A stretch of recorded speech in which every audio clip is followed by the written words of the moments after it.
வணக்கம். சிலப்பதிகாரம் தொடரோட 2வது பாகம், பதிகத்தோட 2வது பாகம். பதிகம் 1ல் நம்ம என்ன பார்த்தோம்னா, கோவலன் கல்வன் நினச்ச கொல்லன் போய் பாண்டிய மன்னன் கிட்ட சொல்ல, பாண்டிய மன்னனான நெடுஞ்செழியன் வினை விலை காலமால தீர விசாரிக்காம கோவலனை கல்வன்னு நினச்சி அவனை கொல்ல சொல்லி நீதி வழங்கிடுறான். கோவலன் கொல்லப்படுறான். அதுக்கப்புறம் என்ன ஆகுதுன்னு பார்ப்போம். கோவலன் கொல்லப்பட்டான்னு தெரிஞ்சோன்னே கண்ணகி நிலைக்களம் காணால், என்ன பண்ணுறது எங்கே போகிறதுன்னு நிலையற்று நெடுங்கண் அவளோட நீள்வெளியில நீர் உகுத்து, அவள் பத்தினிங்கிறதுனால பாண்டியன் கேடுற முத்தார மார்பின் முளைமுகம் திருடி நிலைகெழு கூடல் நீள் எரி ஊட்டிய. இதில் பத்தினி அப்படின்னு சொல்லியிருக்கிறதுல அடியார்க்கு நல்லார்னு ஒருத்தர் சிலப்பதிகாரத்துக்கு உரை எழுதியிருக்காரு. அதில் அவர் பத்தினி அப்படிங்கிறதுக்கு என்ன அர்த்தம் சொல்கிறாருன்னா, அறம் மாறாத, சொன்ன சொல் தவறாத, நியாயமான, அதை தான் பத்தினிக்கான பொருளாகவே அவர் சொல்கிறாரு. இவர் ரொம்ப நியாயமானவளாகவும் சொன்ன சொல் தவறாதவளாகவும் இருந்ததால் பாண்டியன் தவறான நீதி வழங்கினதை தாங்க முடியாமல் தன்னோட காதலனும் கணவனுமான கோவலன் இறந்ததையும் தாங்க முடியாததுனால இந்த பாண்டியன் கேடுறணும்னு சொல்லி அவள் முத்தார மார்பின், அவள் அவ்வளவு முத்து மாலைகள் அணிஞ்சிருந்தாளாம். இதை படித்தோன்னே ஒரு கிராஸ் ரெஃபரன்ஸ், ரோமாபுரியோட அரசவையில் முத்துக்காக நம்ம பாண்டிய அரசனுக்கு நிறைய காசு கொடுத்தே நம்ம அரசவையில் இருக்கிற காசெல்லாம் தீருது, இனிமே பாண்டிய அரசவையிலேருந்து முத்து வாங்காதீங்கன்னு ரோமாபுரியில் பேசினதா ஒரு பீஸ் ஆஃப் இன்ஃபர்மேஷன் வேற எங்கேயோ படித்த ஞாபகம். முத்தும் செல்வமும் நம்ம ஊரில் கொட்டி கிடந்த காலம் அது. எனிவே, முத்தார மார்பின் முளை முகம் திருகி அது மூலியமாக அவள் ஒரு நீள் எரி ஊட்டி அந்த நிலைகளு கூடல் மதுரையை முழுசும் எரிச்சிட்டா அப்படின்னு சீத்தலை சாத்தனார் மொத்த கதையையும் சொல்லி இளங்கோவடிகளுக்கு முடிக்கிறார். அப்போ இளங்கோவடிகள் கேட்குறாரு, வினை விலை காலம்னு சொன்னியே, அப்படின்னா என்ன, யாரோட வினை விலை காலம் அப்படின்னு கேட்குறாங்க. ஏன்னா இப்போ வினை விலை காலம்ங்கிறதுனால தான் பாண்டிய அரசன் தவறான நீதி வழங்கிட்டான். வினை விலைனா என்ன, யாரோ ஒருத்தர் செஞ்ச வினை முன்னாடி செஞ்சது இப்போ அவங்களுக்கு அஃபெக்ட் ஆகுது அப்படிங்கிறதான் வினை விலை காலம். யாருக்கு வினை விலை காலம்? ஏன்னா தவறான நீதி வழங்கியிருக்கான் பாண்டிய மன்னன், இறந்ததோ கோவலன், பயங்கரமான துன்பத்துக்கு ஆளானது கண்ணகி, அதனால இது யாரோட வினை விலை காலம் அப்படின்னு கேட்குறாரு. இன்னொன்று, வினை விலை காலம்னு எதனால சொல்ற அப்படின்னு கேட்குறாரு இளங்கோவடிகள் சீத்தலை சாத்தனார. அதுக்கு உடனே சீத்தலை சாத்தனார் சொல்றாரு, விரலோய் கேட்டி, இன்னும் கேளு, அதிரா சிறப்பின் மதுரை மூதூர் கொன்றையன் சடைமுடி மன்ற பொதியலில் வெள்ளியம் பலத்து நள்ளிரட் கிடந்தேன். அதுக்கு சீத்தலை சாத்தனார் என்ன சொல்கிறாருன்னா, இது எனக்கு எப்படி தெரிஞ்சதுன்னா, மதுரையில் ஒரு சிறு கோவிலில் நான் நள்ளிரவு படுத்திருந்தேன். அம்பலம்னா கோவில். வெள்ளி அம்பலத்து நள்ளிரட் கிடந்தேன்.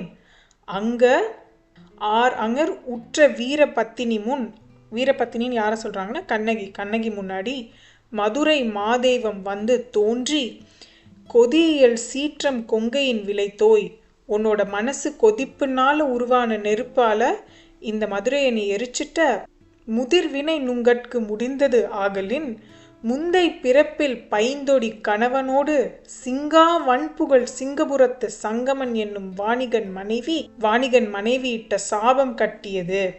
அப்போ மதுரை மாதேவி கண்ணகி கிட்ட என்ன சொல்லியிருக்காங்கன்னா, இது வரைக்கும் நீங்கள் நல்லா இருந்ததெல்லாம் நீங்கள் செஞ்ச நல்ல செயலோட விலை அது எல்லாமே முடிஞ்சிருச்சு. இப்போ நீ அனுபவிக்கிறது போன பிறவியில் கோவலன் செய்த வினை, அதோட வினை விலை தான் இப்போ நீ அனுபவிக்கிற அப்படின்னு சொல்லி மதுரை தேவி கண்ணகி கதை சொல்கிறாங்க. கலிங்க நாட்டில் சிங்கபுரம்னு ஒரு ஊர் இருந்தது. அங்கே சங்கமன் ஒரு வணிகன் இருந்தான். அந்த சங்கமனை கல்வன்னு தவறாக போய் ஒருத்தன் சொல்ல சங்கமன் இறந்து போனான். அப்போது சங்கமனோட மனைவி அந்த தவறான செய்தி பரப்பினவனுக்கு ஒரு சாபமிட்டா. அந்த தவறான செய்தி பரப்பினவன் வேற யாரும் இல்லை, உன்னோட கணவன் கோவலன் தான். அதனால் இப்போ கோவலன் இறந்தது கோவலனோட வினை விலை காலம், போன பிறப்பில் கோவலன் செய்த பிரச்சனையால தான் இது நடந்துருச்சு அப்படின்னு சொல்லி இந்த மதுரை மாதேவி சொல்கிறாங்க. வார்வொலி கூந்தல் நின் மணமகன் தன்னை ஈர் 7 நாளகத்து எல்லை நீக்கி, அது மட்டும் இல்லாமல் மதுரை மாதேவி என்ன சொல்கிறாங்க, இவ்வளவு நீல கூந்தல் கொண்ட உனக்கு இன்னொன்று நான் சொல்கிறேன், ஈர் 7 நாள்னா 14 நாள், இன்னும் 17 நாள் கழித்து வானோர் தங்கள் வடிவின் அல்லதை ஈனோர் வடிவில் காண்டல் இலையென கோட்டமில் கட்டுரை கேட்டனன் யானெனன் அப்படின்னு சொல்கிறாரு சீத்தலை சாத்தனார். என்ன சொல்லியிருக்காங்கன்னா மதுரை மாதேவி கண்ணகி கிட்ட, 7 நாள் இன்னும் 14 நாள் கழித்து கடவுளே வந்து உன் கணவனை உனக்கு காட்டுவாங்க, அதனால் நீ கவலைப்படாதேன்னு மதுரை மாதேவி கண்ணகிக்கு சொல்லிட்டு இருந்ததை அந்த கோயிலில் படுத்திருந்த சாத்தனார் கேட்டதாகவும் இதன் மூலமாக தான் தனக்கு சிலப்பதிகாரம் கதை முழுசாக தெரிஞ்சதாகவும் சொல்கிறாரு. அப்புறம் சாத்தனார் என்ன சொல்கிறாரு, அரசியல் பிழைத்தோர்க்கு அறம் கூற்று ஆவதும் உரைசால் பத்தினிக்கு உயர்ந்தோர் ஏத்தலும் ஊழ்வினை உறுத்து வந்து ஊட்டும் என்பதும் சூழ்வினை சிலம்பு காரணமாக சிலப்பதிகாரம் எனும் பெயரால் நாட்டுதும் யாம் ஓர் பாட்டுதை செய்யுளென அப்படின்னு சொல்கிறார். இவர் என்ன சொல்கிறாருன்னா சீத்தலை சாத்தனார், இந்த சிலப்பதிகாரத்தில் மொத்தம் 3 கான்செப்ட்ஸ். ஒன்று, அரசியல் பிழைத்தோர்க்கு அறம் கூற்றாகும். உரைசால் பத்தினிக்கு உயர்ந்தோர் ஏத்தலும். உரைசால் பத்தினிக்கு உயர்ந்தோர் ஏத்தல்னா ஒரு பத்தினியை வந்து எப்படி சான்றோரும் உயர்ந்தோரும் வந்து போற்றுவாங்கங்கிறதும். ஊழ்வினை, ஊழ்வினை தான் வினை விளை, முன்னாடி செஞ்சது எப்படி பின்னாடி வந்து நம்மளை அஃபெக்ட் பண்ணும், பேசிக்லி கர்மா. ஊழ்வினை உறுத்து வந்து ஊட்டும், கர்மா ஆல்வேஸ் ஃபைன்ஸ் இட்ஸ் வே அப்படிங்கிறது தான். ஊழ்வினை உறுத்து வந்து ஊட்டும் என்பதும், இது முழு கதையும் சிலம்ப சுத்தியே வர்றதுனால இது சிலப்பதிகாரம்னு பேர் வச்சு நீயே ஏற்றுவாய் அப்படின்னு சீத்தலை சாத்தனார் இளங்கோவடிகளுக்கு சொல்றாரு. முடிகள் வேந்தர் மூவர்க்கும் உரியது அடிகள் நீரே அருளுக என்றார்க்கு அவர். இந்த கதையில 3 வேந்தர்களும் வராங்க, பாண்டியர்களும் வராங்க, சோழர்களும் வராங்க, சேரர்களும் வராங்க. அதனால நீங்க தான் இதை இயற்றத்திற்கு சரியான ஆளு, நீங்களே இந்த கதையை எழுதுங்க அப்படின்னு சொல்லி சீத்தலை சாத்தனார் இளங்கோவடிகளுக்கு சொல்றாரு. அதுக்கப்புறம் மங்கள வாழ்த்து பாடலும் குறவர் மனையரை படுத்த காதையும் நடம்னவில் மங்கை மாதவி அரங்கேற்று காதையும்னு வரிசையாக ஒவ்வொரு சாப்டராகவுமே இந்த பதிகத்தில் சொல்கிறாங்க. அந்த அடுத்தடுத்து கதையில் என்னென்ன சாப்டர்ஸ் வரப்போகுது அப்படிங்கிறத முழுசாக சொல்கிறாங்க. அதை நம்ம பார்க்கணுன்னு இல்லை, ஏன்னா அது பேசிக்லி ஒரு கான்டென்ட் டிஸ்கிரிப்ஷன் தான். அதை நம்ம எப்படியும் கதையில் பார்ப்போம். இதோட பதிகம் முடியுது. நான் முன்னையே சொன்ன மாதிரி இந்த பதிகம் வந்து பின்னாடி யாரோ ஒருத்தர் எழுதி சேர்க்கப்பட்டது தான். இது சிலப்பதிகாரத்தோட ஒரிஜினல் ஸ்கிரிப்சரில் இல்லை, இது இளங்கோவடிகள் எழுதலை இந்த பதிகம் அப்படிங்கிறது வந்து நிறைய பேர் நம்புகிறாங்க. அது நம்புறதுக்கான காரணங்களும் என்னென்னா, இதோட வே ஆஃப் ரைட்டிங்கும் சிலப்பதிகாரத்தோட வே ஆஃப் ரைட்டிங்லேயும் நிறைய டிஃப்ரென்ஸ் இருக்குது. மங்கள வாழ்த்து பாடல்லேருந்து தான் சிலப்பதிகாரத்தை ஆக்சுவலி இளங்கோவடிகள் எழுதியிருக்காரு அப்படிங்கிறது தான் பெரும்பாலானவங்களோட நம்பிக்கை. அடுத்த வீடியோவில் நம்ம மங்கள வாழ்த்து பாடலை பார்க்கலாம். அதுக்கு முன்னாடி ஒரு 2 இன்ட்ரெஸ்டிங் பாயிண்ட் ஆஃப் வியூ பற்றி பேசணும் அப்படின்னு நான் நினச்சேன். ஒன்று, சிலப்பதிகாரம் வந்து ஒரிஜினல் கதையா இல்லை புனையப்பட்ட ஒரு ஃபிக்ஷனா அப்படிங்கிற கேள்விக்கு நிறைய டிவைடட் வியூஸ். சிலப்பதிகாரம் ஃபிக்ஷன் தான் அப்படின்னு சொல்கிறதுக்கு நிறைய காரணங்கள் இருக்குது. ஏன்னா இப்போ பதிகத்தில் பார்த்ததுலேயே நமக்கு ஓரளவுக்கு இந்த கதையில் என்ன வரும்னு தெரிஞ்சிருக்கும். கண்ணகி தன்னோட நெஞ்சை கிள்ளி அதன் மூலமாக ஒரு நெருப்பு ஏற்படுத்தி அந்த மதுரையை எரிச்சதையும், கடவுளே கீழே வந்து கோவலனை காட்டி கண்ணகியை மேலே கூட்டிகிட்டு போனதும், மதுரை மாதேவி வந்து கண்ணகி கிட்ட நீ கவலைப்படாத, கோவலன் திருப்பி வந்துருவாருன்னு சொன்னதெல்லாம் நிஜமாக நடந்திருக்கிறதுக்கான வாய்ப்பு இல்லை. ஆனால் சிலப்பதிகாரத்தில் கிட்டத்தட்ட 30 மன்னர்கள் பற்றி பேசப்படுது. அதே மாதிரி பல நாடுகள் வருது. கலிங்க நாடு, சோழ நாடு, பாண்டிய நாடுன்னு பல நாடுகள் வருது. அந்த எல்லா மன்னர்களும் இருந்திருக்காங்க. அந்த எல்லா மன்னர்கள் பற்றியும் வரலாற்று குறிப்பு இருக்கு. புகார் காண்டத்திலிருந்து மதுரை காண்டத்துக்கு கண்ணகியும் கோவலனும் போன அந்த வழியை ஃபுல்லாகவே சிலப்பதிகாரத்தில் ஒரு சாப்டராகவே டிஸ்கிரைப் பண்ணியிருக்காங்க. அந்த வழியும் அந்த இடங்களும் கோவலனும் கண்ணகியும் தங்குனதாக சொல்லப்படுற கிராமங்களும் இன்றைக்கும் ட்ரேஸ் பேக் பண்ணலாம். இதில் சில ஃபேண்டசிஸ் இன்வால்வ் ஆகிருக்கலாம் ஒழிய இந்த கதை முழுக்க முழுக்க புனையப்பட்ட கதைன்னு சொல்கிறதுல எவ்வளோ சரி இருக்குன்னு எனக்கு தெரியல. இது கிட்டத்தட்ட எப்படின்னா பொன்னியின் செல்வன் கதை மாதிரி தான். பொன்னியின் செல்வனில் இருக்கிற நந்தினி, ஊமை தேவி, மந்தாகினி இது எல்லாமே கல்கியோட கற்பனை கதாபாத்திரங்கள் தான். இதெல்லாம் உண்மை கிடையாது. இப்படி ஒரு மனிதர்கள் வாழவே இல்லை. ஆனால் இந்த fantasy elements involve ஆயிருக்குங்கிறதுனால Ponniyin Selvan கதையே ஒரு கற்பனா கதைன்னு எப்படி சொல்ல முடியாதோ அதே மாதிரி தான் சிலப்பதிகாரம். இந்த அமரர் கரசன் வந்ததும், மதுரை மாதேவி வந்ததும், மதுரை பூரா நெருப்பு வச்சு எரிஞ்சதும் வேணா ஃபேண்டசியா இருக்கலாம். ஆனா இந்த கதையே நடக்கல அப்படிங்கிறத ஏத்துக்க முடியாது. சிலப்பதிகாரத்துல இன்னொரு காம்ப்ளிகேட்டடான சிக்கல் வந்து ஊழ்வினை.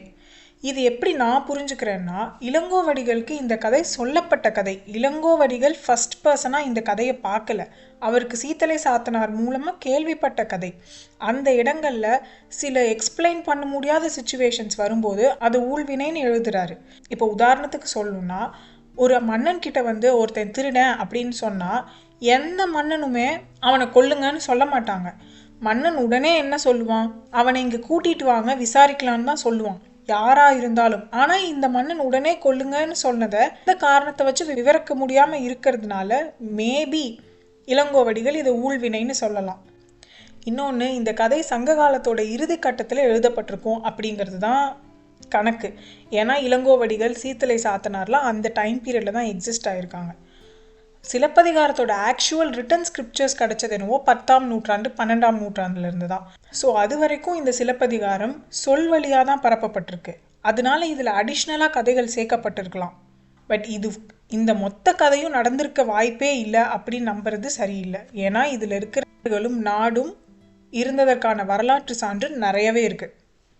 இன்னொன்று, கண்ணகி மதுரை எரிச்சதுக்கப்புறம் வறுமையிலையும் வறட்சியிலையும் வாடினதாகவும் என்ன பண்ணுறதுன்னு தெரியாமல் அதுக்கு அடுத்து வந்த பாண்டிய மன்னன் 1000 பொன் கொல்லன்களை கொன்று கண்ணகியோட கோவத்தை தணித்து மழை பெய்ய வச்சதா கதை உண்டு.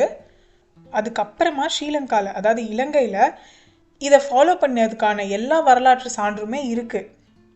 கயபாகுங்கிற மன்னன் ஸ்ரீலங்காவில் மழை பிரச்சனை இருந்தப்போ இதை ஒரு ப்ராக்டிஸாக பண்ணி கண்ணகியை இப்படித்தான் காம் பண்ணாங்க, அப்போ நம்மளும் இதை செஞ்சால் மழை பெய்யும் அப்படின்னு சொல்லி இதை செஞ்சதுக்கான வரலாற்று சான்றுகளும் உண்டு. இந்த மதுரை தீயை எரிக்க மழை வேணும்னு கண்ணகியை எப்படி சமாதானப்படுத்தினாங்களோ அதுக்கப்புறம் ஒவ்வொரு முறை மழை வேணுங்கும் போதும் கண்ணகியை வேண்டிய ஒரு வழிபாட்டு முறை இருந்திருக்கு. அதுதான் பின்னாடி மருவி மாரியம்மன், மாறினா மழை தரக்கூடிய அம்மன், மாரியம்மனா வந்திருக்கக்கூடும்னு சிலர் நம்புகிறாங்க. இது எல்லாமே ஒருத்தரோட டிவைடட் வியூஸ். ஆனால் இதில் ஃபேண்டசிஸ் இன்வால்வ் ஆயிருந்தாலும் இப்படி ஒரு கதை நடந்திருக்கக்கூடும், இப்படி ஒரு கதைக்களம் இருந்திருக்கக்கூடும் அப்படிங்கிறதான் என்னோட take. Second point of view, Silappathikaram வந்து ஒரு மிசாஜினிஸ்டிக் ஸ்டோரி. சிலப்பதிகாரம் வந்து பெண்களை ரொம்ப இழிவுபடுத்துகிற ஒரு கதை. சிலப்பதிகாரத்தில் வந்து மாதவி கிட்ட போன கோவலனை வந்து பெருசாக ஸ்க்ரூட்டினைஸே பண்ணாமல் கண்ணகி வந்து கடைசி வரைக்கும் கஷ்டப்படுறத வந்து ரொம்ப ரொம்ப மெருகேற்றி காட்டியிருக்காங்க. கண்ணகி மாதவியையும் நிறைய அவமானப்படுத்தி காட்டப்பட்ட ஒரு மிசாஜினிஸ்டிக் மேல் சாவனிஸ்டிக் ஸ்டோரி. இந்த கதை வந்து நம்ம புறக்கணிக்கணும் அப்படிங்கிற வியூஸ் நிறைய பார்த்தேன் நான். அதுவும் நம்மளோட இந்த நியூ ஜென்ரேஷனில் நிறைய பேரோட வியூஸ் அப்படி இருந்ததை பார்க்குறதுக்கு ரொம்ப ஆச்சரியமாக இருந்தது. கண்ணகி உரைசால் பத்தினி, அவளோட சஃபரிங்கையும் அவளுக்கு நடந்த அன்ஃபேர் ஈவெண்ட்ஸையும் அதை ரொம்ப ரொம்ப அதிகமாக அதை ஒரு பெரிய விஷயமா காட்டுறதுல எனக்கும் உடன்பாடு இல்லை தான். ஆனால் Silappathikaram is more than that.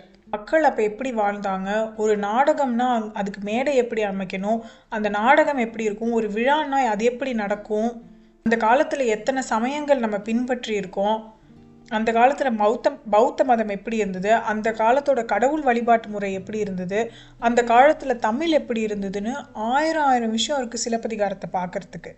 இன்னொன்று, இந்த கதையை முழுசாக படித்தாதான் இளங்கோவடிகள் கண்ணகியையும் மாதவியையும் எந்த மாதிரியான ஒரு லைட்டில் ப்ரொஜெக்ட் பண்ணுறாருங்கிறதே நமக்கு தெரியும். உரைசால் பத்தினி அப்படின்னு சொல்கிறாங்க. ஆனால் உண்மையில் பத்தினிங்கிறதுக்கு விளக்கம் என்னன்னு இந்த கதையில் படித்தா, பத்தினிங்கிறவ சொன்ன சொல் தவறாத, நீதி தவறாத அப்படிங்கிற ஒரு நரேட்டிவ்லேயும் இவங்க கொண்டு வராங்க. அதனால் இந்த கதை எந்த நரேட்டிவில் போகுது, எந்த ப்ரொஜெக்ஷனில் போகுதுங்கிறத பார்க்கணும் ஒன்று. இன்னொன்று, சிலப்பதிகாரம் கதையிலையும் சிலப்பதிகாரத்தோட கதாபாத்திரங்களில் வேணால் நமக்கு உடன்பாடு இல்லாமல் போகலாம். ஆனால் இந்த காப்பியத்தில் இன்னும் எவ்வளவோ விஷயங்கள் இருக்குது. அது எல்லாத்தையும் புறக்கணிக்கிறது எந்த விதத்தில் சரின்னு எனக்கு தெரியல. நான் ஒரு கண்ணியை கூட்டிகிட்டு வந்திருக்கேன்னு சொன்னதை தவறாக கனின்னு கேட்டு 5 பேர் பிரிச்சுக்கோங்கன்னு தாய் சொன்னதை மீளாமல் ஒருத்தி 5 பேர் கட்டிக்கிறதும், சூதில் ஒரு பொண்ணை வச்சு விளையாடி அப்பையும் அந்த பொண்ணு எதுவுமே பண்ணாமல் அமைதியாக இருந்து அதே 5 புருஷனுங்க தான் தனக்கான போரை ஜெயிச்சு கொடுக்கணும்னு அவன் நினைக்கலாம். ஏதோ பரிசு பொருளை தூக்கிட்டு போகிற மாதிரி ஒரு மனைவியை தூக்கிட்டு போய் இன்னொரு நாட்டில் ஒரு மன்னன் வச்சுக்கலாம். அவள் தன்னோட கணவன் வந்து தான் தன்னை கூட்டிகிட்டு போகணுங்கே உட்காந்துருந்துருக்கலாம். அந்த இதிகாசங்களெல்லாம் இன்னைக்கு படிக்க நம்ம தயாராக இருக்கோம். ஆனால் சிலப்பதிகாரம் மிசாஜினிஸ்டிக் அப்படின்னு ஒதுக்கிறது ரொம்ப வியர்டாக இருக்குது. எனிவே, அடுத்த தொடரில் மங்கள வாழ்த்து பார்க்கலாம்.